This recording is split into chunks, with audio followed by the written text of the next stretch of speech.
Hi, welcome back to my channel, and for today's video, we will be talking about Hamiltonian graphs.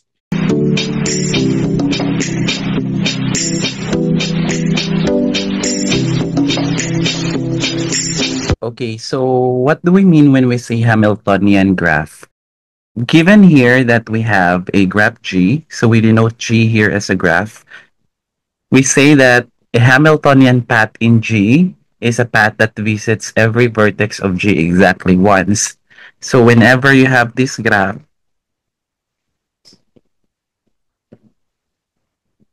this this will be considered as a Hamiltonian path. Ganyan. So isang beses lang niya binisita ang vertex. Hamiltonian circuit is a Hamiltonian path that starts and ends at the same vertex. So sa case na ito, hindi siya makakabalik dito because if this were to continue, dadaan siya dyan. Wala siya ibang madadaanan. Ang sabi natin when we say it's a Hamiltonian path, hindi pwedeng bisitahin ang isang vertex more than one. When we say a graph G is called Hamiltonian or it's a Hamiltonian graph, if it contains at least one Hamiltonian cycle. So kapag nag-contain lang siya, let's say for example, we have this graph here.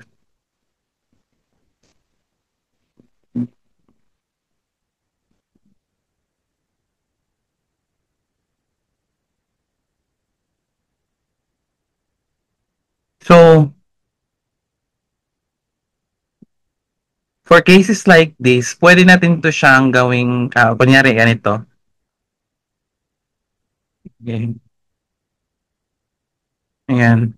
For cases like this, pwede kasi nating start tayo dito. We're gonna go here, here, sorry, here, here, this one, this, and go back here. So it's a Hamiltonian cycle. Therefore, this graph here is a Hamiltonian path. But in yung kanina, meron tayong Hamiltonian path. So in fact, this one forms a Hamiltonian path, but it doesn't have a Hamiltonian cycle. So in cases like this, dahil wala naman na Hamiltonian cycle tayo, pwede siya nating tawagin sa may Hamiltonian. But pwede kasi nating dito tayo magsa-start eh. So go like this and this, so that will be a Hamiltonian cycle. So if you have clarification, let me know about this. How do we compare Hamiltonian graph with Eulerian graph? So let's say this is an Eulerian graph. This is our Hamiltonian graph. The focus here of our Eulerian graph is we focus on the edge, di ba? So dapat hindi na uulit yung edge pag nagta-traverse ka or when you do have a walk. Now sa Hamiltonian, ang focus dyan is the vertex. Now, what is the condition of a graph so that it will be Eulerian graph? So yung sa previous video natin, dapat degree parity is even. Tama? So this is the condition for that. Pero sa Hamiltonian graph natin, which we will discuss later, is vertex degree relation. Doon siya nakadepende. Now, how do we check for a graph to be Eulerian graph, or how do we check for a graph to be Hamiltonian graph? Now, when checking kasi, ang dali lang ng Eulerian graph. In fact, degree condition lang is okay na. Now, sa case naman ng Hamiltonian graph, this is NP complete kasi. So, it's one of the most hard problems in complexity theory. Now, when we do the classic theorem, in order for us to identify characterization of a graph to be Eulerian or Hamiltonian, ang chine-check kasi natin doon is using the Euler's theorem for Eulerian graph. For Hamiltonian graph naman, meron tayong tinatawag na Dirac and the OR. So later, we will discuss this, what this theorem's all about. Saan nakadepende, I mean, saan na mo motivate yung concept ng Eulerian at Hamiltonian? Now, the motivation for these two kinds of graphs is, sa Eulerian is the Königsberg, no? I have discussed this already from the previous theorem when Euler had a problem of determining whether it's possible for him to cross the bridge more than once pero I'm sorry, cross the bridge not more than once, but he will be able to go back to where he started. Now, ang sa Hamiltonian naman is the so-called traveling salesman. So, by virtue of this, na formulate yung concept ng Hamiltonian graph. Okay, so let's have a remarks for identifying these graphs. Now, number one is every Hamiltonian graph is necessarily connected. So take note of that. Number two, a Hamiltonian graph with at least three vertices cannot be a tree. And number three, if G is Hamiltonian, then for any vertex V, the graph sorry, it should be like this. Okay, the graph G minus V. So if we remove a vertex V to the graph, this graph contains a Hamiltonian path. So that's how we have to remember. Again, it should be connected. And then when a graph is Hamiltonian, walang tree na magagawa mo when this graph has at least three vertices. And number three, kapag Hamiltonian daw siya, for any vertex you remove that to the graph, it contains a Hamiltonian path. So we have now these theorems. So the first one says here that given a simple graph G with at least three vertices, if every pair of non-adjacent vertices U and V, so the sum of the degree of these two non-adjacent vertices is more than n. Your n here is the order of your graph. Now, if this holds, then G is Hamiltonian. Sa number 2 naman, given a simple graph with at least three vertices, if every vertex V, then the degree of this is at least n over 2. So, take note of that. Now, these guys are actually the famous theorems for Hamiltonian. Ito yung sinasabi natin kanina. This one is the Or's theorem, and this one is the Dirac's theorem. Okay, so let's double check first. What do we mean when we say Or's theorem? Again, given a simple graph with at least three vertices, if every pair of non-adjacent vertices U and V has degrees at least n, then the n here is the order of G, then G is Hamiltonian. So one famous example for this theorem is that, let's say, this one.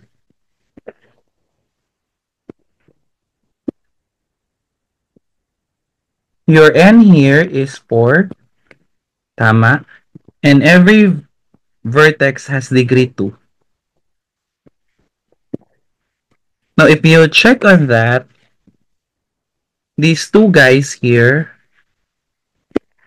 are non-adjacent and the sum of their degree is 4, which is greater than or equal to 4.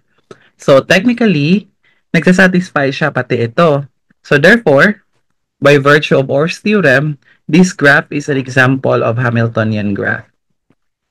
Now, how about when we talk about example of Dirac theorem? So, let's say this is our graph here.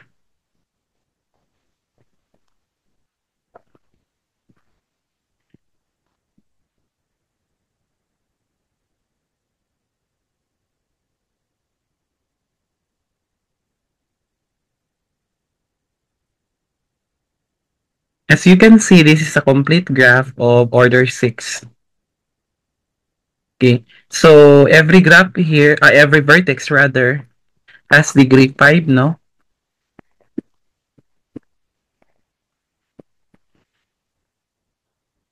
And according to this theorem, if every vertex has degree at least n over 2, then G is Hamiltonian. So n here is 6. So our n over 2 is 3. So it's greater than or equal to 3. So therefore, this guy here is Hamiltonian. That's it. So let's now prove our Or's theorem. So ang sabi again that whenever a pair of non-adjacent vertices has the sum at least n, then G is Hamiltonian. So suppose otherwise. Suppose G is not Hamiltonian.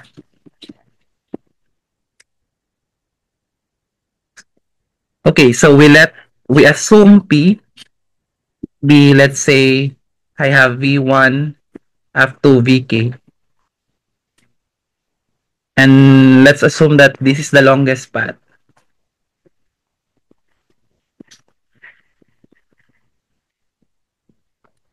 in G. Because, of course, inassume natin na G here is not Hamiltonian graph, then G has no Hamiltonian cycle. So because G has no Hamiltonian cycle or circuit, that holds for k less than n. Okay, and since P is the longest path, okay, then it follows that neither the V1 nor the Vk has a neighbor outside of P.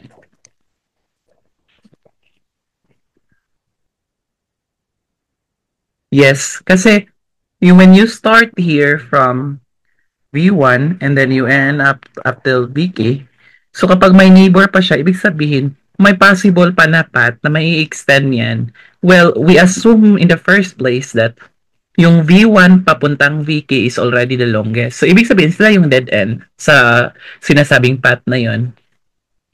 Okay, so therefore, this holds that neither V1 nor the Vk has neighbors outside of P. So, anong implication nito? This means that every neighborhood of V1 and every neighborhood of Vk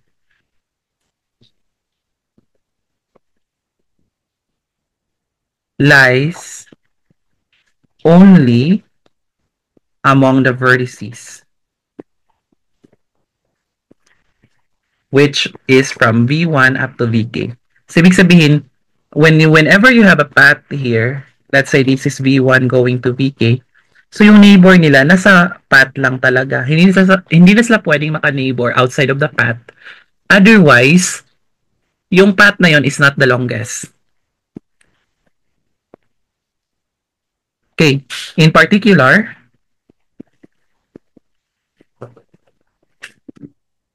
the degree of V1 is less than or equal to k minus 1. Also, the degree of Vk is less than or equal to k minus 1. So if your V1 and Vk were adjacent, then the path that we're talking about should be a cycle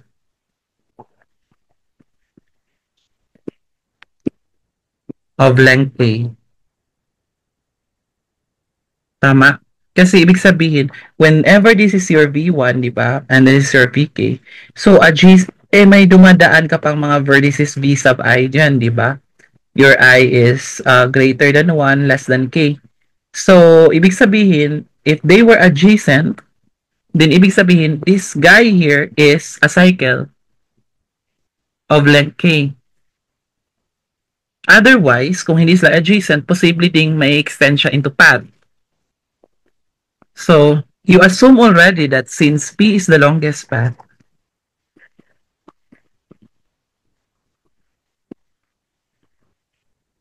that cycle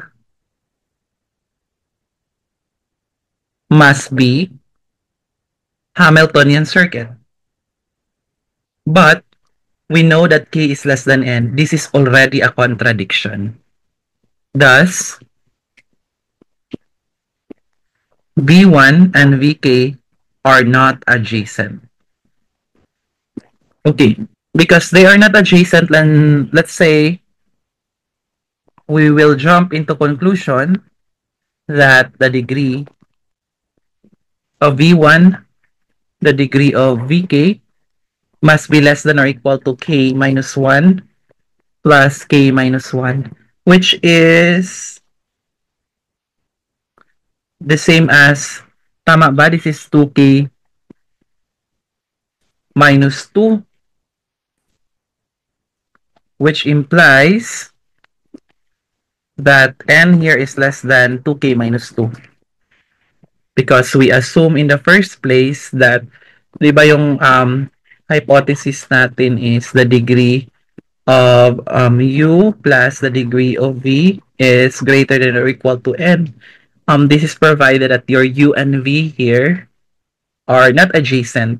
Now, nakuha na natin yung conclusion na yung v1 at vk ay hindi adjacent. Therefore, the sum of these degrees must be greater than or equal to n. Alam natin that this sum of degrees is less than or equal to 2k minus 2. It further implies na ang n pala natin is less than or equal to 2k minus 2. So, if I'm gonna solve this one, your k here is greater than or equal to n plus 2 over 2. Tama? Now, let's talk about k. So, consider k set of indices. And your k here, this is I muna, such that your I here is between 1 and k minus 1, for which your Vi is adjacent to Vk. Okay, so yung Vi ha, hindi ko sinasabing V1. Similarly, consider indices J, and your J here is between same k minus 1, for which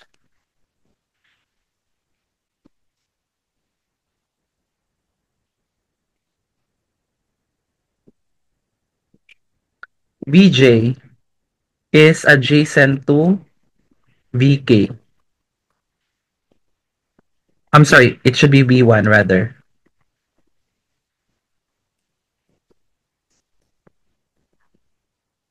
So, anong implication niya? Implication is, then, there exists an index I such that Vi is adjacent to Vk, and your Vi plus 1 is adjacent to V1. So, if for such I exists,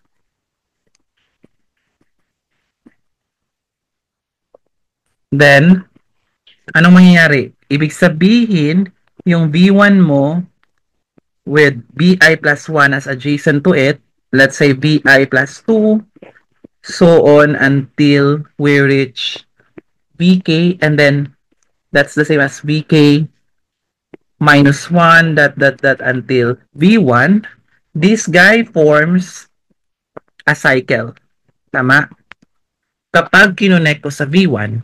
And this cycle, which includes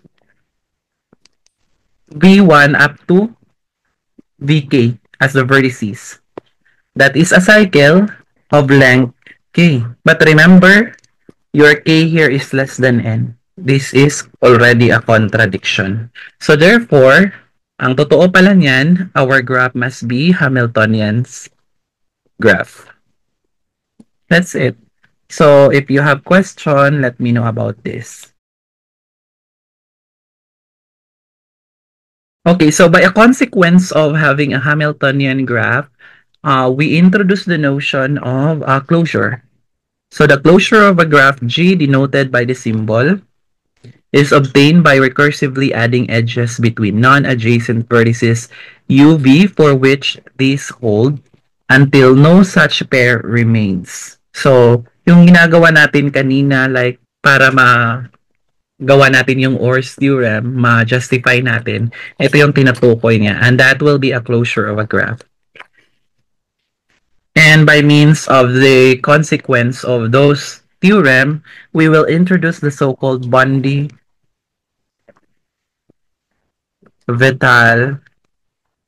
theorem, or they sometimes pronounce this as Bondi-Chavatal theorem. It says here that a graph G is Hamiltonian graph if and only if its closure of G is Hamiltonian. So let's consider this for example.